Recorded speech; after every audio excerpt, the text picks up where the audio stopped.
a terminar de analizar lo que nos quedó de lipoproteínas, así después hacemos la evaluación.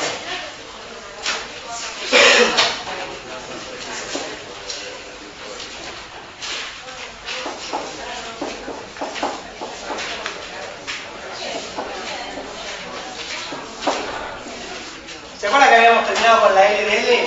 Sí. ¿Sí?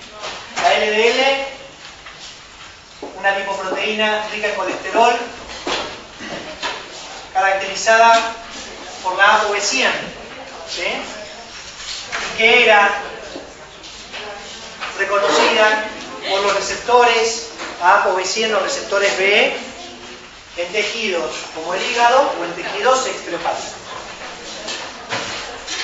Cuando la ApoB100, la LDL, se internaliza a través de la ApoB100, lo hace a través de un proceso de endocitosis mediada por receptor. ¿Sí? Eso significa que todo el complejo se mete para adentro, ¿sí? Esto se descompone, ¿sí? Dentro de la vesícula el colesterol es liberado y dentro de la vesícula de endocitosis ese colesterol estaba principalmente esterificado, ¿no? Sabíamos eso que estaba esterificado. Lo que va a hacer es desesterificarse, colesterol libre, y va a formar parte de lo que sería el pool de colesterol celular. Y acá hay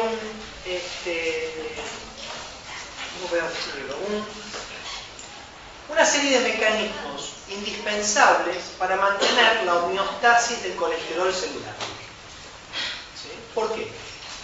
Nosotros todavía no lo estudiamos, lo vamos a estudiar el día jueves, pero sabemos que el colesterol se puede sintetizar a partir de un precursor simple, se sintetiza a partir de acetil-CoA, y el colesterol también puede ser desde afuera, ¿sí? Se puede obtener desde afuera de la célula. Ustedes saben que el colesterol no se almacena, más allá que pueda haber pequeñas, entre comillas, gotitas de colesterol, básicamente no es una molécula de almacenamiento. También saben que el colesterol no se degrada como la glucosa o como un ácido graso. En tal caso, el colesterol lo que va a hacer es transformarse en el hígado en ácidos biliares, pero no se degrada. Por lo tanto, tiene que haber un control muy fino de la cantidad de colesterol que tiene una célula. Yo voy a hablar más en detalle el día jueves sobre esto, pero quiero que tengan la idea de la necesidad de que la célula controle perfectamente sus niveles de colesterol, y esto significa controlar la síntesis endógena y controlar el ingreso desde afuera. Si no hace esto, lo que le va a pasar a la célula es que se puede llenar de colesterol, ¿no? Porque puede meter desde afuera, sintetizar desde adentro sin control. Esto le puede pasar, por ejemplo, a células como los macrófagos. ¿Sí? Hablamos de los macrófagos alguna vez, células del sistema inmune, células que fagocitan, ¿sí? Que actúan para eliminar cosas, que no tienen estos mecanismos de control. Entonces, como no tienen estos mecanismos de control, se llenan de colesterol. ¿Saben dónde hay un montón de estos macrófagos llenos de colesterol? En las placas de ateroma, que el jueves preguntaba a Diego, esta cosa de el proceso aterogénico. Las demás células controlan de forma muy precisa los niveles de colesterol. ¿Y cómo lo hacen? En parte a través de tres mecanismos que se disparan cuando sucede esto. O sea, cuando ingresa el colesterol, la célula dispara el propio colesterol dispara tres mecanismos para evitar la sobrecarga. ¿Sí? Y van a ver que estos tres mecanismos en realidad son lógicos. Uno es disminuir la expresión de receptores a la ApoB100. ¿Sí? Lógico. Si yo empiezo a tener colesterol adentro, para evitar que entre, ¿qué tengo que hacer? Tengo que sacar el receptor. ¿Sí? Entonces, ¿cómo es que hace esto? Lo hace por represión genética. ¿Sí? ¿Se acuerdan qué era represión? ¿Represión genética? Cuando se inhibe la síntesis, ¿sí? Del receptor. ¿Sí? O sea, se trabaja a nivel del promotor, del gen que codifica para el receptor, se frena la transcripción y no hay más receptores que se sintetizan y que están yendo ¿a dónde? A la superficie. De esa manera se bloquea el ingreso. El segundo mecanismo que se dispara, segundo porque, ¿no? O sea, todos al mismo tiempo, ¿no? Es la inhibición de la enzima clave de la síntesis endógena. ¿Sí? O sea, esta célula, a partir de acetil-CoA, tiene la capacidad de poder sintetizar colesterol. ¿Sí? Bueno, la enzima clave se inhibe. Por lo tanto, si entra de afuera, fuera no adentro. La enzima clave es la hidroxi-metil-glutaril-CoA reductasa. Una enzima que se las voy a contar el día jueves, vamos a hablar de esto. Nosotros vimos hidroxi-metil-glutaril-CoA. ¿Sí? ¿En dónde? No, la beta-oxidación no. En media hora, ¿dónde? No. En cetogénesis, correcto. Hidroximetilglutaril-CoA es el intermediario de la cetogénesis, a partir del cual una enzima exclusiva del hígado saca un acetil-CoA y deja el acetoacetato como primer cuerpo cetónico. Bien.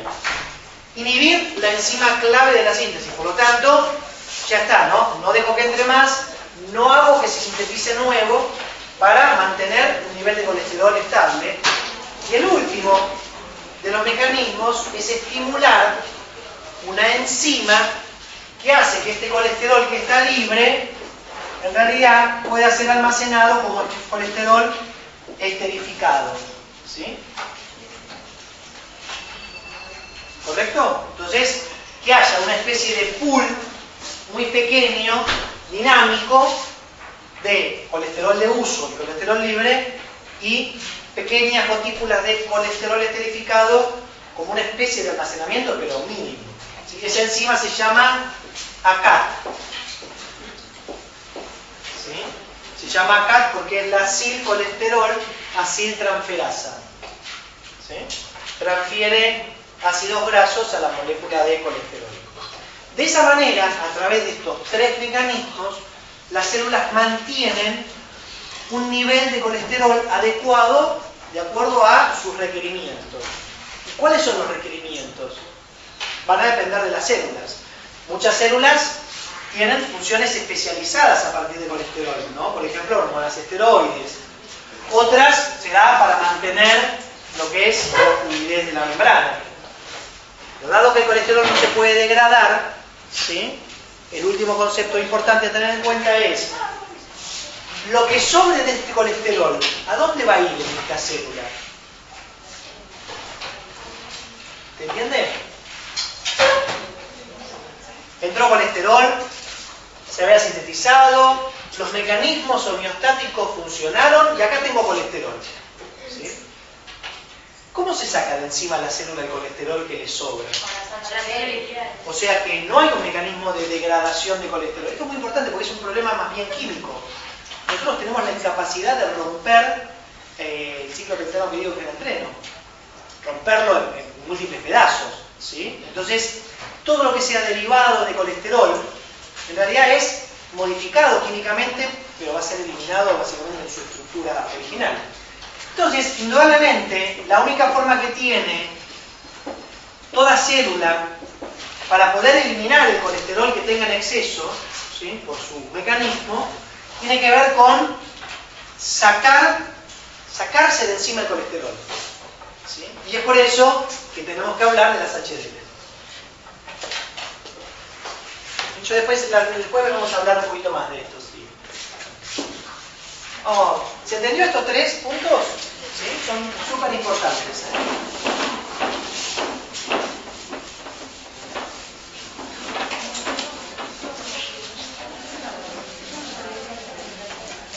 Las HDL. Seguramente las HDL de todas las lipoproteínas, ahora se conocen mucho más, pero siempre fueron las lipoproteínas donde uno tenía más problemas, todavía hacía bastante agua, no todas las cosas se conocían. Ahora básicamente se conoce todo, ¿sí? Porque en realidad tienen varias funciones, ¿sí? Descubrieron, por ejemplo, que a las HDL qué sé yo, las HDL transportan enzimas antioxidantes, las HDL están asociadas también al transporte de algunos virus, ¿sí? O sea que tienen otras funciones por ahí dando vuelta. Una de las cosas que más se discutió durante muchísimo tiempo es el origen de las HDL, ¿sí? Y todo el mundo puede leer de todos lados que dice se originan en el hígado y el intestino, ¿sí? Lo cual es una verdad. Pero a diferencia de lo que sucede con las otras lipoproteínas, con el kilomicrón, con la VLDL, está bien, nacen nacientes, ¿no? Pero con una estructura ya hecha. En realidad las HDL que nacen del hígado y del intestino no son nada más que un poquitito de fosfolípidos con una apoproteína. Nada más, ¿sí? Entonces, qué sé yo, pongamos si quieren el intestino, ¿sí? Vamos a poner el hígado. Lo que nace, les dije, es una especie de disco medio bicóncavo que tiene ApoA1, ¿sí? En realidad la A1. Y eso es lo que nace. ApoA1, ¿sí? ApoA1 sintetiza el hígado, ApoA1 sintetiza el intestino, recuerden que los kilomicrones llevan ApoA, ¿sí? Y esto es lo que sería la HDL naciente. ¿Sí? La HDL naciente, en algunos por ahí, en algunos libros por ahí más actualizados, inclusive la van a conocer como pre-beta HDL, otra denominación, pero sigue siendo lo mismo, ¿sí? Entonces, ¿qué es lo que hace esta ApoA1? ¿Sí? Esta ApoA1, perdón, en realidad no es el único origen, por ahora va a ser el único origen, vamos a dejar para después de dónde más puede venir esta ApoA1. Entonces, ¿qué es lo que sucede? La ApoA1 empieza a tomar colesterol de las células, que es lo que dijimos antes, ¿no? ¿Qué hacen las células del cuerpo con el colesterol que tienen en exceso? Se lo sacan de encima. ¿De qué manera? Lo llevan a la membrana y a través de un sistema específico de transporte se lo dan ¿a quién? Se lo dan a las HDL. Acá comenzamos con la historia, ¿no? Entonces, en la superficie, ¿sí? En la superficie, en las membranas de la célula, hay unos transportadores, ¿sí? Que se llaman ABC, ¿sí? Que tienen múltiples funciones estos transportadores. Se llaman ABC porque ABC viene de ATP Binding Cassette. Son transportadores que utilizan ATP, no importa, que se usan para muchas cosas, no es para esto solo. Es una familia de transportadores, pero lo que es muy importante acá entender es que permiten el flujo de colesterol desde las células ¿a dónde? A las ApoA1. No porque lo liberan afuera, sino porque las ApoA1 se unen a estos transportadores y hay un concreto, ¿no? Lo toman y las ApoA1, ¿sí? Se quedan con ese colesterol. Es como que las ApoA1 van barriendo por la superficie de las células, ¿sí? Obviamente las ApoA1 tienen la capacidad de poder pasar el endotelio vascular para tomar desde las células que están por detrás del endotelio, vuelven otra vez a la sangre, van barriendo y van tomando colesterol. ¿Cómo está este colesterol que estaba en la membrana? El colesterol estaba libre, ¿sí? Y entonces, como consecuencia de este fenómeno, esta HDL naciente empieza a cargarse de colesterol, ¿no? Empieza a unir colesterol, ¿correcto? Ahí en el disco. Y por el otro lado, empieza a recibir, a medida que va circulando, apoproteínas.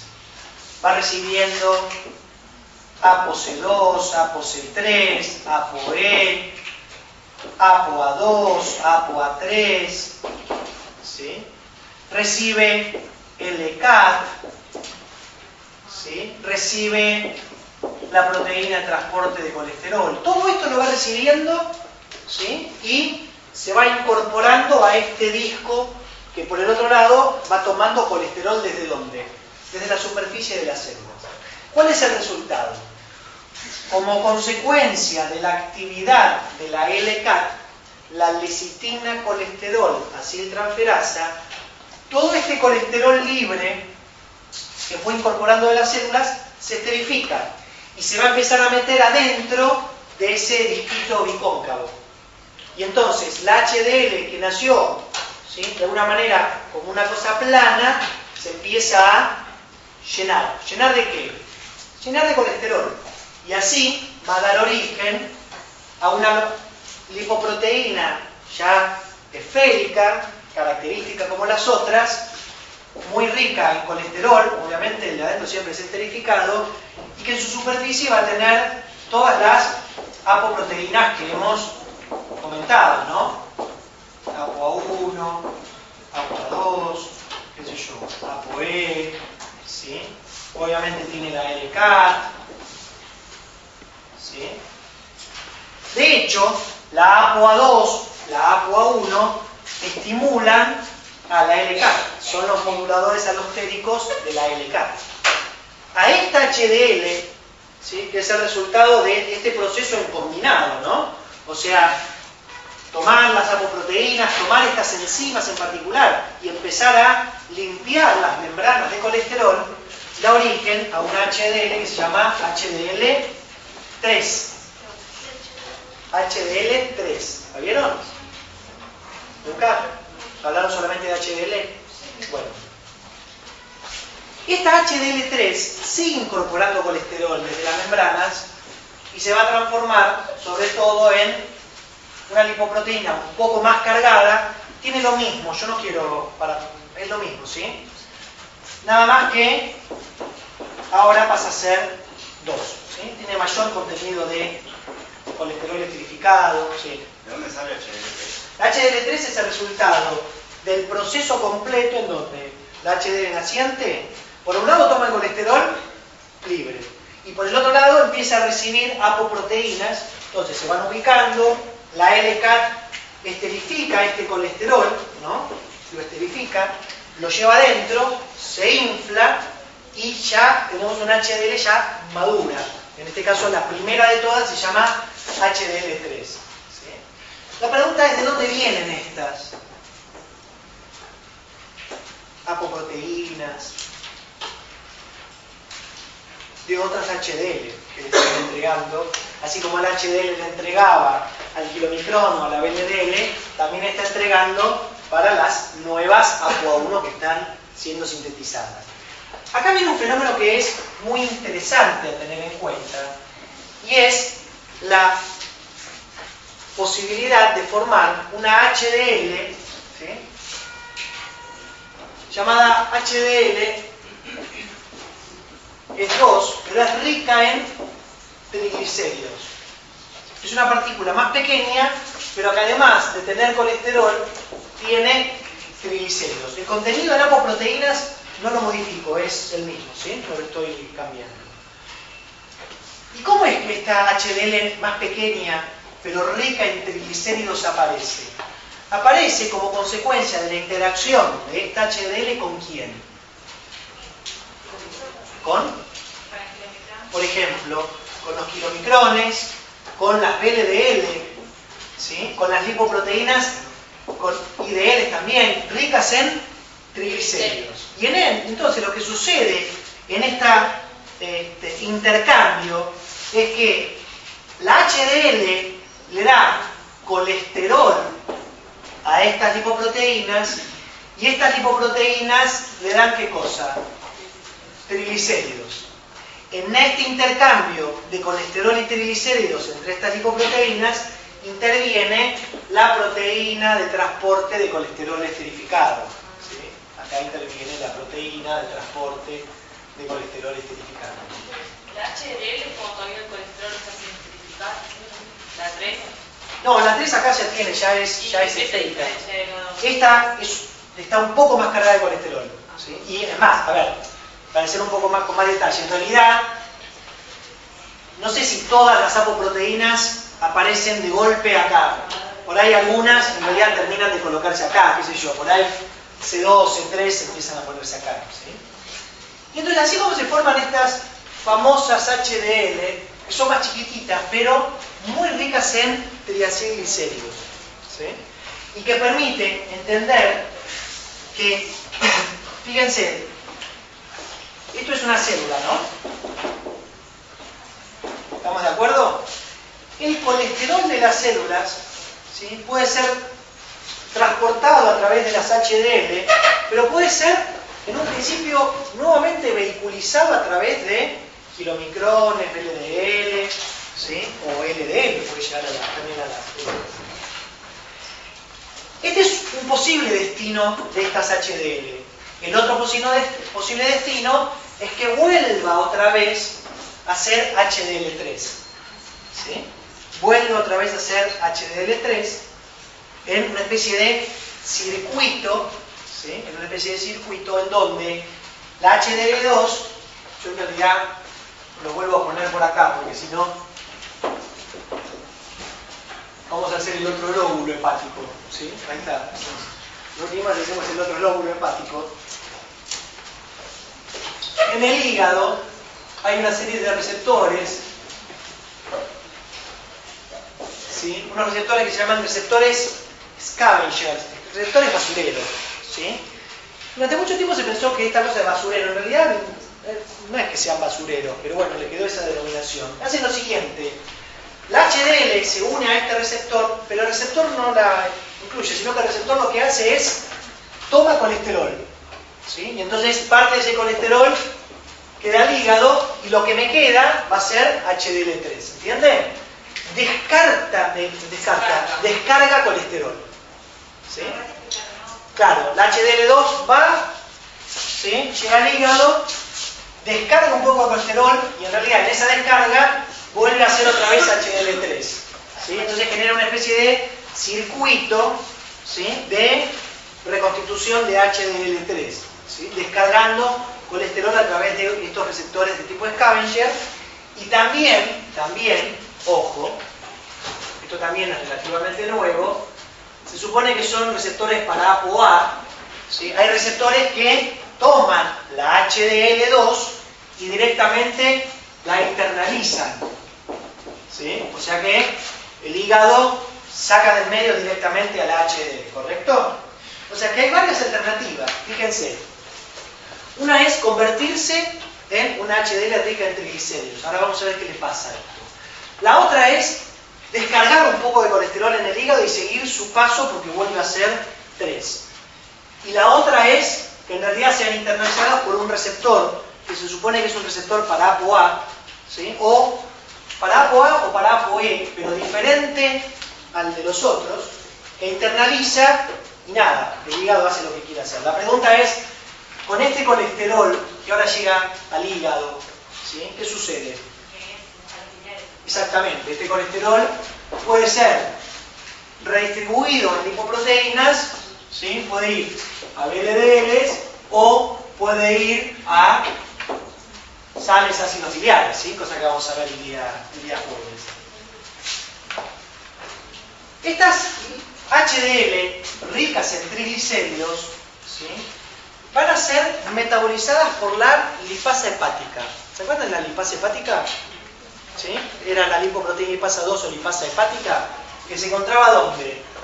También en el hígado, ¿no? La lipasa hepática.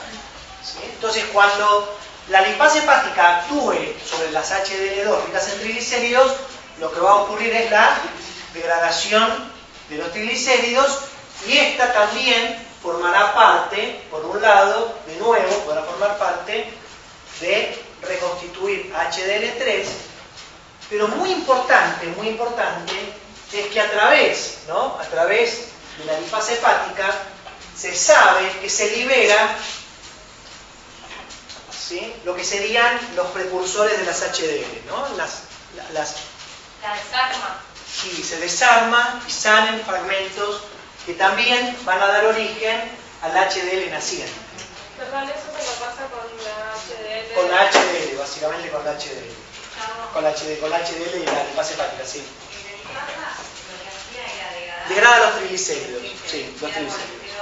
Se llama colesterol, pero se sabe que en este proceso, en esta degradación, se pierden fragmentos de la proteína que contiene ApoA1.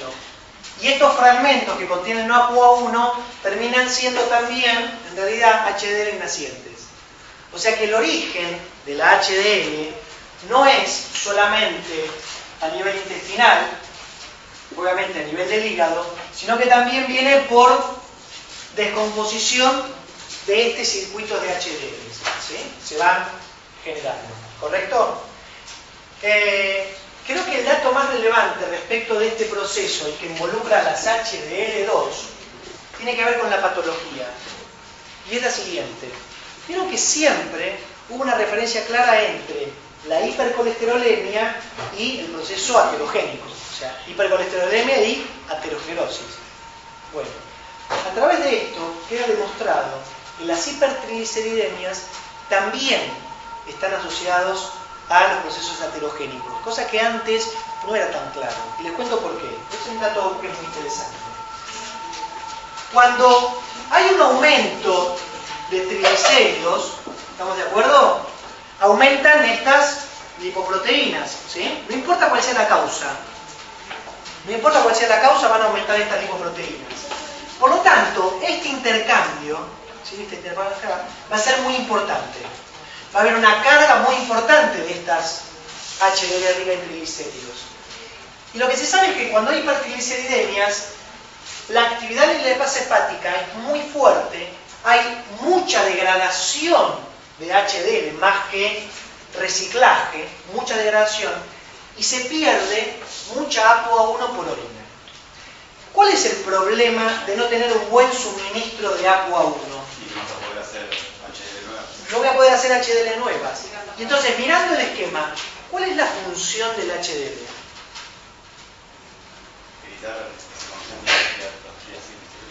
No. Colesterol. La HDL tiene una función neta sobre el colesterol.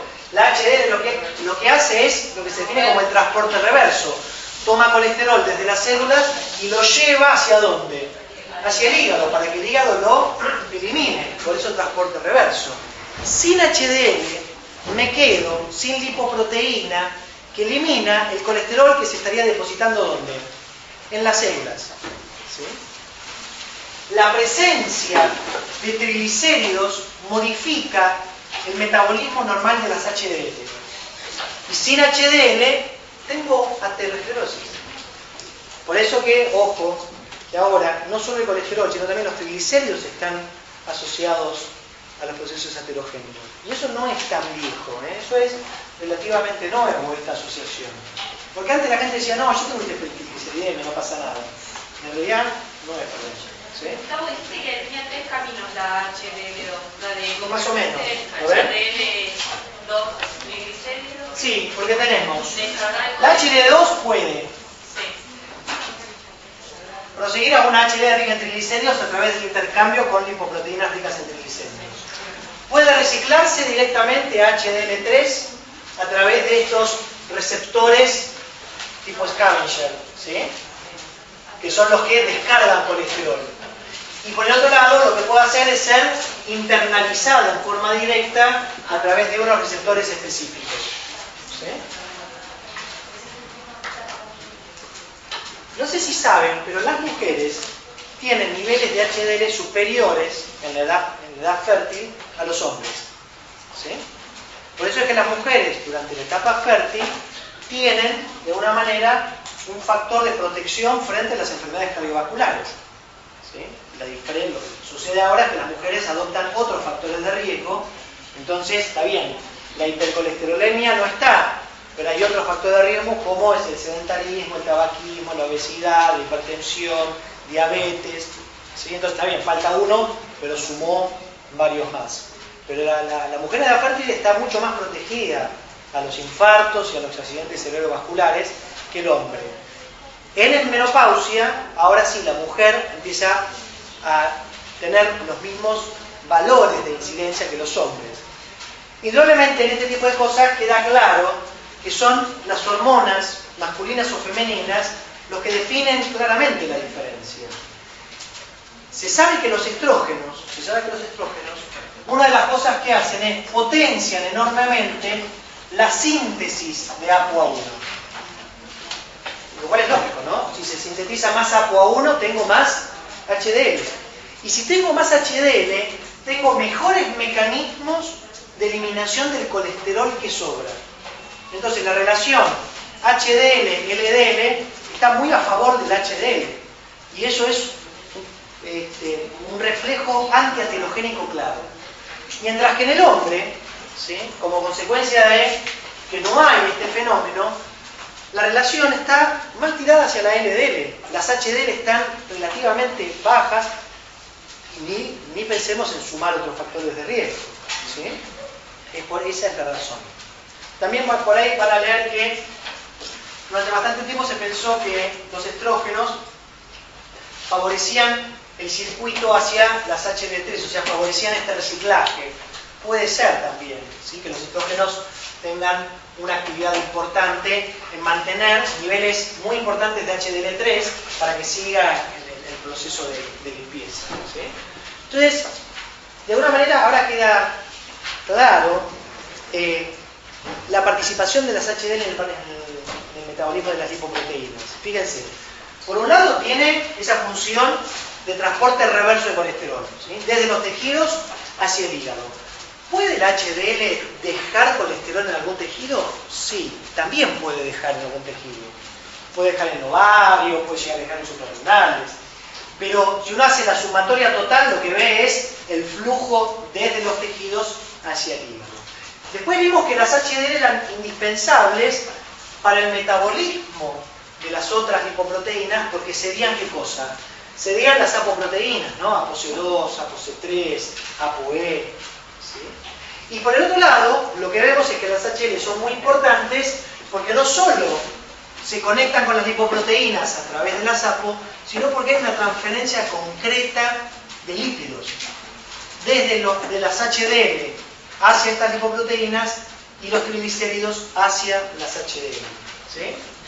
Así que si bien nosotros en un principio separamos bastante el compartimento de los lípidos exógenos del compartimento de los lípidos endógenos, en realidad hay más conexión de la que uno pensaba. No están totalmente independientes. Los kilomicrones no se metabolizan por un camino exclusivo. Los kilomicrones están continuamente asociadas a las HDL, intercambiando lípidos, intercambiando apoproteínas. Las VLDL también intercambian con las HDL, ¿sí? O sea que en realidad, si bien es verdad que preferentemente los kilomicrones transportan lípidos exógenos, ¿sí?, y que las HDL transportan colesterol endógeno, fíjense que puede aparecer alguna molécula diferente, ¿sí? Bien. Y más o menos por acá es el metabolismo de las HDL, ¿sí? La denominación lipoproteína antiaterogénica o colesterol bueno, entre comillas, para las HDL, tiene que ver con esto. Es la que encargada de sacarle a las células el colesterol que está en exceso, llevarlo hacia el hígado, porque el hígado lo que hace es fabrica ácidos biliares y con eso los está degradando. La concepción LDL y lipoproteína aterogénica o colesterol malo tiene que ver no con que la LDL deposite colesterol, porque es indispensable, lo vimos antes. Las células necesitan colesterol y no solo lo sintetizan, sino que lo toman de afuera. Sino que el problema es el exceso de LDL. Y con esto termino. El exceso de LDL en sangre, por el motivo que sea, va a generar modificaciones sobre esta lipoproteína. LDLs, ¿sí?, que se van a glucosilar, o sea, se le van a unir glucosas, ¿sí?, LDL que se van a oxidar, LDLs oxidadas, LDL que se van a carbamilar, carbamilares que se le unen amoníaco, ¿sí? Por ejemplo, hay mucha urea también, se carbamila, ¿sí? Todas estas LDL son LDLs modificadas, entre comillas. Algunas más chiquititas que se llaman LDLs pequeñas o small LDLs, todas modificadas. ¿Cuál es el problema de las LDL modificadas? No son bien reconocidas por sus receptores. Entonces, permanecen más tiempo ¿dónde? Circulando. ¿Sí? Salvo que se encuentren con los macrófagos. Los macrófagos toman a estas LDL sin ningún tipo de problemas. Lo toman. ¿Sí? Los macrófagos no tienen mecanismo de control, toman colesterol de afuera y no frenan la expresión de receptores, porque existen otros receptores que toman estas LDL. Se llenan de colesterol. Y cuando los macrófagos se llenan de colesterol, empiezan a generar un proceso inflamatorio, que es una de las bases de los mecanismos aterogénicos. Eso es lo malo de la LDL. ¿Entiendes? Por eso es que diabetes es un factor de riesgo para aterogénesis, porque glucosila. ¿Sí? ¿Correcto? Ese es el gran problema. Cuando no puede metabolizarse en forma adecuada, empieza a modificarse químicamente.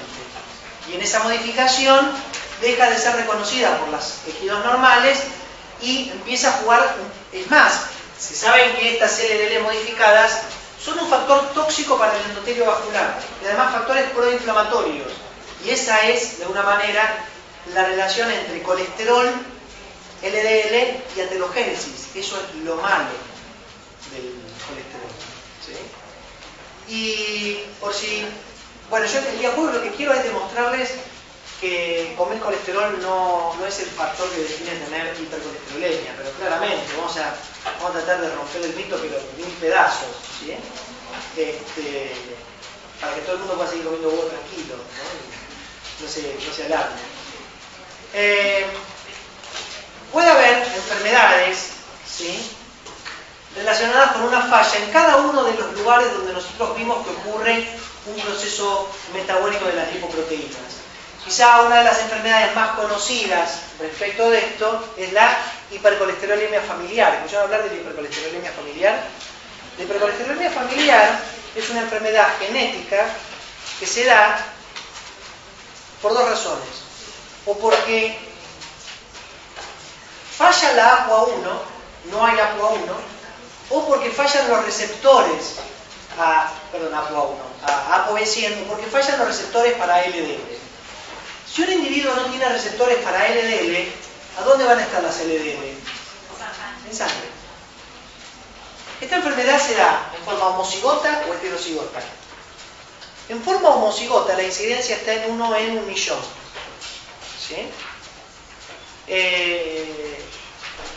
Y son chicos que tienen colesteroles arriba de 1000 para un valor deseable de 200, ¿sí? Arriba de 1000, que se suelen fallecer, no suelen pasar de la segunda década de vida y se mueren de infartos, ¿sí? Pero lo que es interesante es la enfermedad heterocigota. ¿Sí? En la enfermedad heterocigota hay variantes.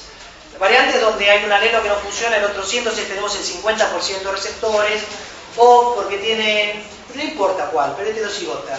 ¿Sí? Y esa enfermedad heterocigota se da 1 en 500. ¿Sí? O sea, la hipercolesterolemia familiar heterocigota tiene una incidencia 1 en 500. ¿Sí? O sea, que acá en la facultad hay varios, ¿sí?, que tienen eso. Es muy posible, ¿vieron que con la edad el colesterol aumenta? ¿Sí? Andaba y de golpe aumentó. Es muy posible que durante la juventud, el heterocigota, la carga de receptores haya sido suficiente como para bancarse el metabolismo de las LDL. Pero con la vejez los mecanismos empiezan a enflaquecer, ¿no? Dejan de funcionar de forma adecuada. Y entonces por ahí esa carga del 50% ya no es suficiente y empiezan a aparecer las primeras manifestaciones de las hipercolesterolemias. ¿Sí? Esto es muy interesante la patología.